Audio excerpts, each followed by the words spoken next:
අපගේ බුද්ධ ශාසනයට බෞද්ධ දර්ශනයේ තියෙන විද්‍යාත්මක වටිනාකම පැහැදිලි කර දෙන්න පුළුවන් යතිවරයාණන් වහන්සේ නමක් පහළ වෙලා ඉන්නවා. ඉතින් මම කල්පනා කරා සෑහෙන කාලයක් උන්වහන්සේගේ ධර්මය මම ශ්‍රවණය කළා. ශ්‍රවණය කරපු කාලේ අවුරුදු 6කට වැඩි. ඒ කාල සීමාවේදී මුල්ම අවස්ථාවේදී පැහැදිලි වුණා උන්වහන්සේගේ මේ ගමන් කරන මාර්ගය මේක තමයි බෞද්ධ දර්ශනය තුල නැති වෙලා ගියපු කොටස කියලා. මම මෙහෙම කියන්න හේතුවක් තියෙනවා. මොකද සමාජ මාධ්‍ය ඕන තරම් තිබුණට උන්වහන්සේගේ ධර්ම දේශනා සම්බන්ධව කිසිදු කෙනෙක් පසුවදනක් දෙන්න ඉදිරිපත් වෙලා නැහැ මේ වෙනකන්. ඒකට හේතුව මට තේරෙන්නේ නැහැ. නමුත් මේ ධර්මයේ තියෙන වටිනාකම බලන්න ඕනේ අපි ඉස්සල්ලා. හේතුව විද්‍යාව බුදුදහම හා පටලවා ගන්නව නෙවෙයි. බෞද්ධ දර්ශනයේ ගැඹුරු තැන් කතා කරනකොට එතනින් එළියට මතුවෙන්නේ විද්‍යාත්මක කරුණු හා හේතු සාධක. ඒක කාටවත් වළක්වන්න බෑ. ඉතින් මුන්වහන්සේගේ ධර්ම දේශනා තුළ අන්තර්ගත වෙලා තියෙන කරුණු සාමාන්‍ය පෘථග්ජන සමාජයේ ගිහි සමාජයේ අයට තේරුම් ගන්න පුළුවන් විදියට විග්‍රහයක් කරන්න ඕන කියන සිතුවිල්ල තමයි ආවේ. ඒක ලාභ ප්‍රයෝජන බලාගෙන බලාපොරොත්තුෙන් කරන දෙයක් නෙවෙයි. මොකද මේ ධර්මයේ තියෙන වටිනාකම උන්වහන්සේ සමහරලාට ධර්ම දේශනා කරන්නේ ස්වාමින් වහන්සේලා අරඹයා. ඒ අවස්ථාවකදී උන්වහන්සේලා පවතින කාල සීමාව අනුව සමහර කරුණු විග්‍රහ කරන්න බැරි වෙනවා. හේතු උන්වහන්සේ භික්ෂුවක් නිසා. ඉතින් මේ උත්තම භික්ෂුන් වහන්සේ විග්‍රහ කරන වටිනා කරුණු එකින් එක පැහැදිලි කරන්න තමයි මම අදහස් කරගෙන ඉන්නේ. ඒක ලාභ ප්‍රයෝජනයක් සඳහා නෙවෙයි. අපේ බෞද්ධ දර්ශනය හදාරන ඒ සම්බන්ධ උනන්දුවක් දක්වන පිරිසගේ දැනුම වර්ධනය සඳහා. ඒකට හේතුව මමත් සාමාන්‍ය වශයෙන් විද්‍යාත්මක පැතිකඩක් හදාරලා තියෙන කෙනෙක් විදිහට තමයි මේ විග්‍රහය කරන්නේ. උන්වහන්සේගේ එක දේශනාවක සඳහන් වෙනවා කයේ තොරතුරු තැන්පත් වෙන ආකාරය සම්බන්ධව. ඉතින් අපි ඇත්තටම කායක තොරතුරු තැන්පත් වෙන ආකාරය කිව්වහම ඒක බටහිර විද්‍යාව හොයාගන්න ඕන දෙයක් වගේ අදහසක් තමයි කෙනෙකුට තියෙන්න පුළුවන්. නමුත් මම මේ කතාවේ ඉදිරිපත් කරන අවසාන තත්පරය දක්වා බලන්න මේක පෙළගස්සලා තියෙන ආකාරය හා නවීන විද්‍යාවට පවා අභියෝගයක් වෙනවා. මොකද ඔවුන් තාම ඒ දේවල් සොයාගෙන නැති නිසා. දැන් අපේ සෛල තියෙනවා. මිනිස් සෛල තියෙනවා. මේ සෛල ඇතුලේ තියෙනවා කෝරසෝම යුගල්. කෝරසෝම යුගල් තුල තියෙනවා DNA දාම, RNA දාම. මේ තුල තමයි අපේ තොරතුරු තැන්පත් වෙන්නේ. ඒක ජාන වශයෙන් තමයි තොරතුරු තියෙන්නේ. RNA වල తాවකාලික තොරතුරු තියෙනවා. DNA පද්ධතිය තුල ස්ථීරව ඊළඟ පරම්පරාවට යන තොරතුරු තමයි අන්තර්ගත වෙලා තියෙන්නේ. ඒතකොට සාමාන්‍ය විද්‍යාත්මක දැනුම වශයෙන් මේක මතක තියාගන්න. මේ තොරතුරු තැන්පත් වීම උන්වහන්සේ ඉතාම සුන්දර විදිහට විග්‍රහ කරනවා. ඒක තමයි මෙතන තියෙන වැදගත්ම කාරණය. දැන් DNA දාමයක් තුල තොරතුරු තැන්පත් වෙනවා නම් සාමාන්‍ය අපි පාවිච්චි කරන මෙමරි කාඩ් වල ඒ විදිහට තොරතුරු තැන්පත් කරන සිලිකන් චිප් තුල තොරතුරු තැන්පත් වෙන ආකාරයට තැන්පත් වෙනවා නම් උන්වහන්සේ පැහැදිලි කරනවා මේ DNA ව්‍යුහය පුපුරලා විනාශ වෙන්න ඕනේ. එහෙම නැතිනම් ධාරිතාවේ දරා ගන්න බැරිව සත්‍ය විශාල වෙන්න ඕනේ. එහෙමත් නැතිනම් ටෙරාබයිට් මිලියන ගානක ඩේටා තියෙන්න ඕනේ අත, ඇඟිලි, නාසය, මුණ, කට සමතුල. නමුත් සාමාන්‍ය අපි දන්න තත්ත්වය අනුව එහෙම තොරතුරු පද්ධතියක් අන්තර්ගත වෙලා නැහැ. මේ සත්‍යයේ විශාල වීම හා විනාශ වීම අවම කරන්න. ඒ විනාශය නැතුව මේක විශ්වය තුල ගලාගෙන යන පරිණාමයක් විදියට ගලාගෙන යන්න සිස්ටම් එකක් තමයි මේ විශ්වය තුලින් නිර්මාණය කරලා තියෙන්නේ. අපිට මේ නිර්මාණය හරියට අධ්‍යයනය කරොත් තේරෙනවා පුද්ගල සත්‍යෙක් මෙතන නැහැ කියලා. ඒ කියන්නේ අපේ භාග්‍යතුන් වහන්සේ දේශනා කරා පුද්ගල සත්ත්ව ස්වභාවය අපි අපේ තියෙන මෝහය සක්කාය දිට්ඨිය නිසා තමයි පුද්ගල සත්ත්ව ස්වභාවයක් හටගෙන තියෙන්නේ කියලා.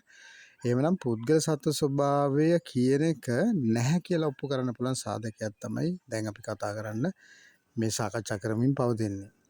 එතකොට DNA දැන් උදාහරණයකට උන්වහන්සේගේ පැහැදිලි කිරීම තුළ තියෙනවා දැන් අපේ චක්කුව ඒ කියන්නේ ඇස විසින් දකින්න කොළ පාට. දැන් මේ කොළ පාට කියන සංඥාව සෛල වලින් ගිහිල්ලා ජාන වලට ගිහිල්ලා ජාන වල තැම්පත් වෙන්න කොළ පාට කියන දෙක කොළ පාටින් තැම්පත් කරන්න බෑ. ඒක අපි විද්‍යාව තුළින් දන්නවා. පාටක් වශයෙන් ඩේටා එක තැම්පත් කරන්න බෑ. ඒක සාමාන්‍ය සිලිකන් චිප් එකක් තුල තැම්පත් කරන්න පුළුවන්. නමුත් මානව සෛලයක් තුල තියෙන DNA RNA තුල තැම්පත් කරන්න බෑ.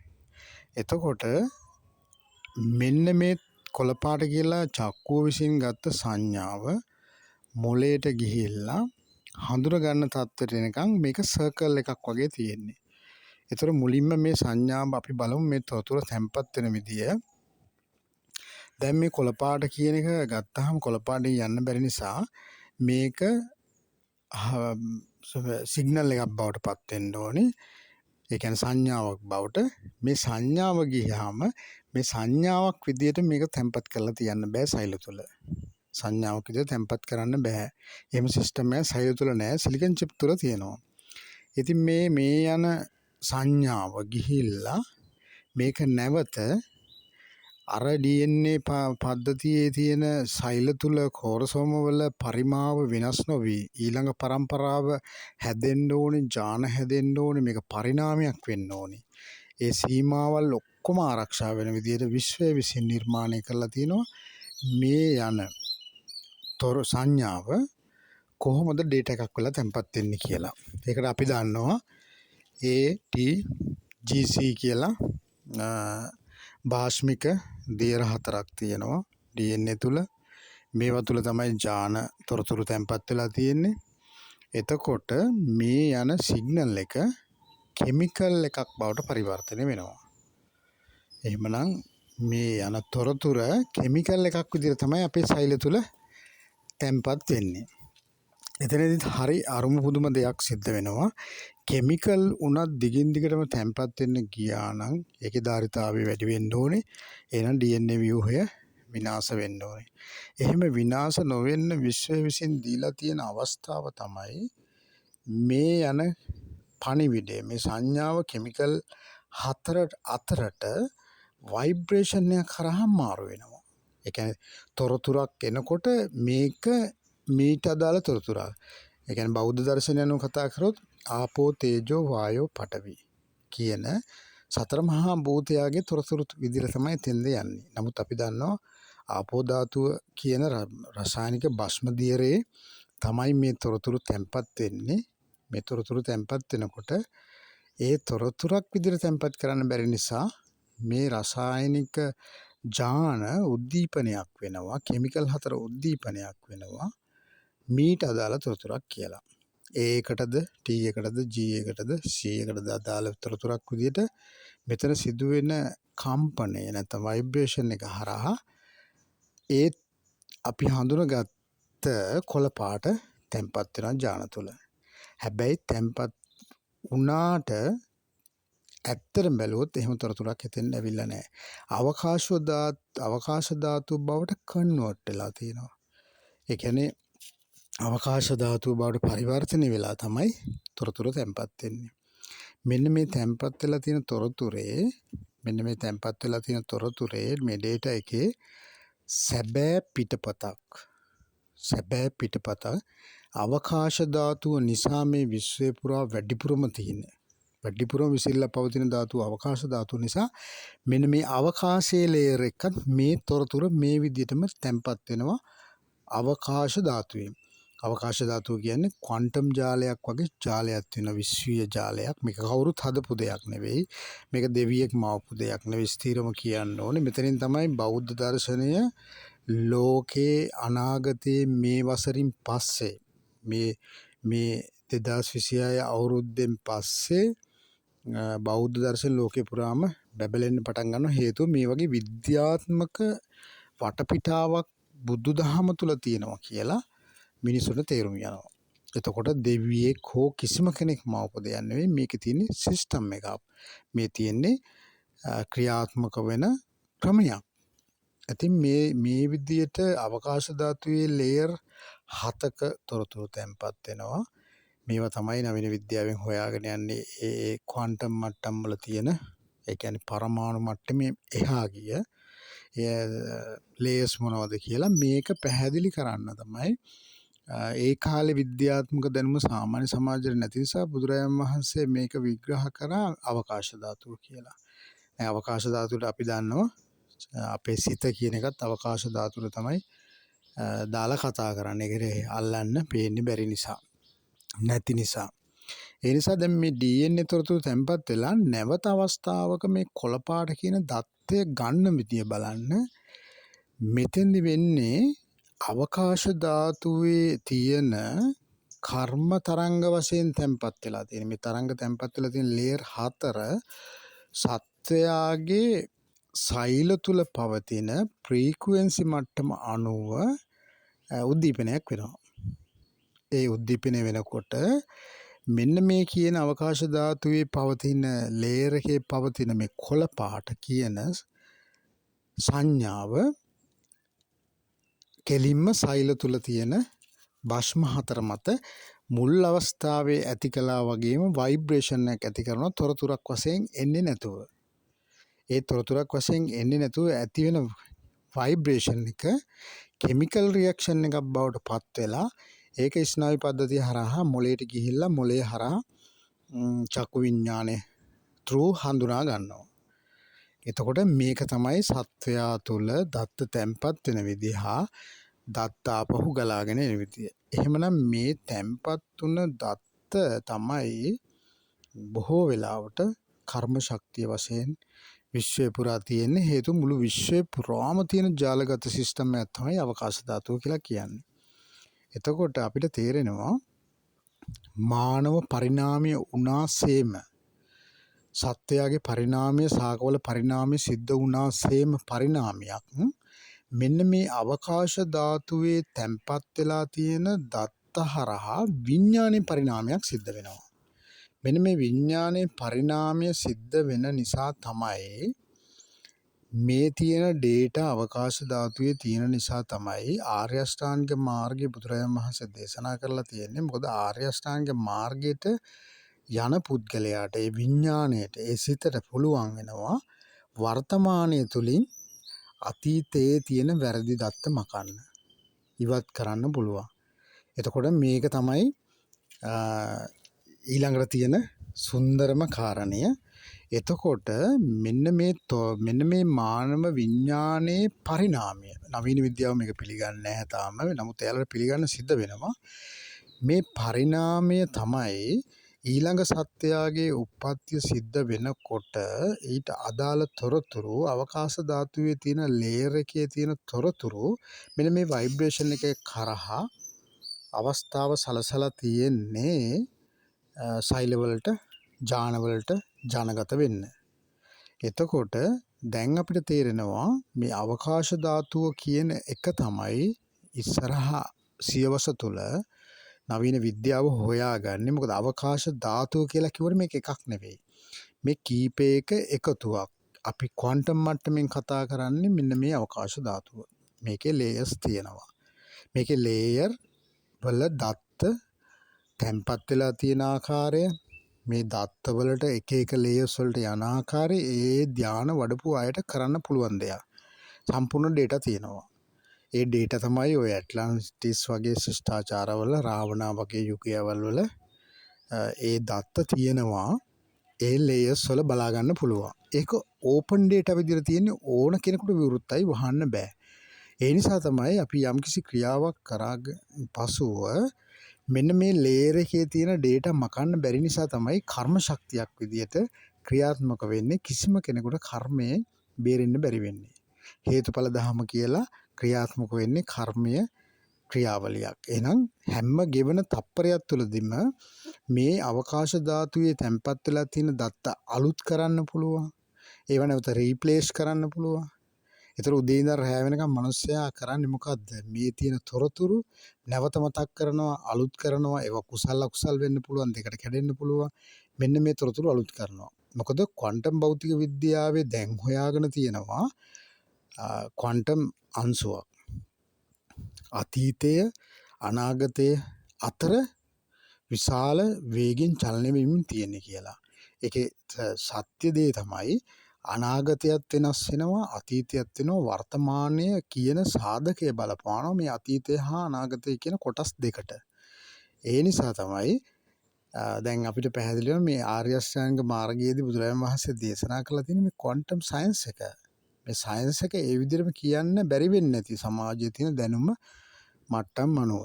ඒක නිසා මේ ක්වොන්ටම් ශක්ති විශේෂයක් විදිහට තියෙන මේ කාල තුන වර්තමානයේ තුල ඉන්න කියලා කිව්වේ මේ වර්තමානයේ කියන කොටස අර කියන තොරතුරු පද්ධතියට බලපානවා. අනාගතයේ තොරතුරු වෙනස් වෙන්න පුළුවන්, අතීතයේ තොරතුරුත් වෙනස් වෙන්න පුළුවන් වර්තමානයේ මත. එහෙමනම් සිද්ධ වෙලා තියෙන්නේ මේ වර්තමානය කියන කොටස යොදාගෙන අතීතයයි අනාගතයයි මෙන්න මේ ඩේටා තැන්පත් වීම හරහා වෙනස් කරන්න පුළුවන්. එහෙම වෙනස් කරන නිසා තමයි බෝධිසත්වරු බිහි වෙන්නේ. ඒ කියන්නේ බෝධිසත්වය සාමාන්‍ය පුද්ගලයෙක් සත්‍යයක් විදියට පටන් ගන්න මේ ක්‍රියාවලිය උපරිම බෝධිසත්ව මට්ටමට එන්න හේතුව මෙන්න මේ ඩේටා වෙනස් කරන්න පුළුවන් හැකියාව නිසා. මේ ඩේටා ස්ථිර කෙමිකල් එකක් වශයෙන් තැන්පත් වෙලා තිබ්බනම් කවමදාකවත් වෙනස් කරන්න බෑ. ඒක නිසා DNA ව්‍යුහයේ සැබෑ පිටපත තියෙන්නේ අවකාශ ධාතුව තුල. මේ හේතුව නිසා මෙන්න මේ රසායනික දියර තුල රසායනික A1යි T1යි G1යි C1යි තුල DNA අණුවේ දත්ත තැන්පත් වීම මත තමයි අවුරුදු මිලියන 60කට එහා හිටපු ඩයිනෝසරස්ලගේ පොසිල් හම්බ වුණාට ඒ වගේ ඩයිනෝසර් කෙනෙක් තාම බිහි කරන්න බැරි සමහර තැන්වල ඒගොල්ලොන්ගේ DNA දාමේ සමහර තැන්වල මේ කෙමිකල් ඩේටා එක මැකිලා තියෙනවා. හැබැයි අවකාශ ධාතුව තුල තියෙන කොපි එක කවදා හරි කෙනෙක් හොයාගත්තොත් සැබෑ ඩයිනෝසර් කෙනෙක් හදන්න පුළුවන් වෙනවා. එතකම් බැරි වෙනවා හේතුව මේ දත්තේ තියෙන අවකාශ ධාතුව තුල. ඒක හරියට ෆිල් කරන්න වෙනවා. ඉතින් කෙමිකල් එකක් වශයෙන් තැන්පත් වෙන නිසා තමයි කෙමිකල් එකක් වශයෙන් තැන්පත් නොවන නිසා තමයි අවකාශ ධාතුව බවට කන්වර්ට් වෙන නිසා තමයි ඊළඟ පරම්පරාවට මේක ජාන වශයෙන් ඒ රසායනික රටාව ගියාම ඊට අදාළ තොරතුරු අවකාශ ධාතුවෙන් දීලා ඒ ජීවියයි පවුලේ සමාන ගති ලක්ෂණ තියෙන කෙනෙක් විදිහට බිහි වෙන්නේ. දැන් අපිට වැටහෙනවා ඇත්තටම මේ වගේ මාතෘකා දහස් ගණනක් තියෙනවා කතා කරන්න. මම නැවත නැවත උන්වහන්සේට බොහෝ හිසනම ආචාර කරනවා. හේතුව බුදුදහම වශයෙන් ව්‍යාප්ත වෙමින් පැවති වටිනා දර්ශනයක් බෞද්ධ දර්ශනය වශයෙන් විද්‍යාත්මකව පැහැදිලි කරන්න උන්වහන්සේ ලංකාවට වැඩමවීම, උන්වහන්සේ තාපස ජීවිතයක් ගත කරලා ලබාගත්තා වූ වපසරිය හේතුවක් වෙලා තියෙනවා මෙන්න මේ පැහැදිලි කිරීම කරන්න. මොකද පොතපත කෙනෙකුට හිතන්න පුළුවන් මේක ත්‍රිපිටකේ නෑ කියලා. කෙනෙකුට හිතන්න පුළුවන් මේක බුදුරජාණන් වහන්සේ දේශනා කරපු නැති දර්ශනයක් කියලා. නමුත් අර තේරි ගාථා වගේ මේ වපසරියක් කතා කරන්න අයිතියක් තියෙනවා. හේතුව මේක තමයි පවතින විද්‍යාව. ඒතර බුදුරජාණන් වහන්සේ ඇක්ටේරියා කොළ ටිකක් අරගෙන මේක තමයි මම දේශනා කරපු ධර්මයේ ප්‍රමාණය. නමුත් මේ වනාන්තරයේ තියෙන කොළ හා සමාන ධර්මයේ විශාලයි. ඒක දේශනා කරන්න බෑ කියලා කිව්වා අපිට සාමාන්‍ය භාෂාවෙන් කිව්වොත්. ඒක නිසා අපි දැනගන්න ඕනේ මෙන්න මේ වටපිටාවෙන් යනකොට අපිට තේරෙනවා මේ කතා කරන්නේ පරම භෞතික විද්‍යාව, ජීව විද්‍යාව, රසායනික විද්‍යාව. හා ක්වොන්ටම් විද්‍යාව. මේක නැතුව බෞද්ධ දර්ශනයේ ගැඹුරු තැන් පැහැදිලි කරගන්නත් බෑ. සමහර මාර්ගඵලවලට යනකොට මම ඉදිරි සාකච්ඡාවලදී ඉදිරිපත් කරන්නම් කොහොමද මේ ෆ්‍රීකවෙන්සි මට්ටම් වෙනස් වෙන්නේ. පින් පව් කියලා අපිට පන්සල්වල මොනවද කරන්න කිව්වේ? ඒ කරන්න කියපු ඒවා තුලදී වෙන්නේ ෆ්‍රීකවෙන්සි මට්ටමේ සිදුවෙන වෙනස්කමක් මත තමයි ඊට අදාළ ඩේටා අවකාශය හරහා එන්නේ. මෙන්න මේ වගේ සුන්දර දෙයක් තියෙනවා. ඒක නිසා නැවත නැවත උන්වහන්සේ හිසනම ආචාර කරනවා. මගේ අරමුණ වෙන්නේ උන්වහන්සේ දේශනා කරන මේ දේවල් අපි වගේ සාමාන්‍ය මිනිස්සුන්ට තේරුම් ගන්න. මොකද දැන් අපි මේ කතා කරන DNA RNA සාමාන්‍ය වයසක කෙනෙකුට තේරුම් ගන්න අමාරුයි. තේරුම් ගන්න ඇත්තටම බෑ. මොකද ආච්චි කෙනෙක් සීයා කෙනෙක් මගේ අම්මා කියලා හිතන්නේ එයාටත් තේරුම් ගන්න බැරුව යනවා. හේතුව ඒගොල්ලෝ මේ විද්‍යාත්මක සුළු සුළු කරුණු දන්නේ නැති නිසා. නමුත් ඉදිරියට එන පරම්පරාවට මේක වැදගත් වෙනවා. ඒකට හේතුව තමයි ඒගොල්ලොන්ට සාමාන්‍ය මේ විද්‍යාව පිළිබඳව දැනුමක් තියෙන නිසා. ඒ නිසා ඉදිරි වීඩියෝ වලින් හමු වෙමු. තෙරුවන් සරණයි.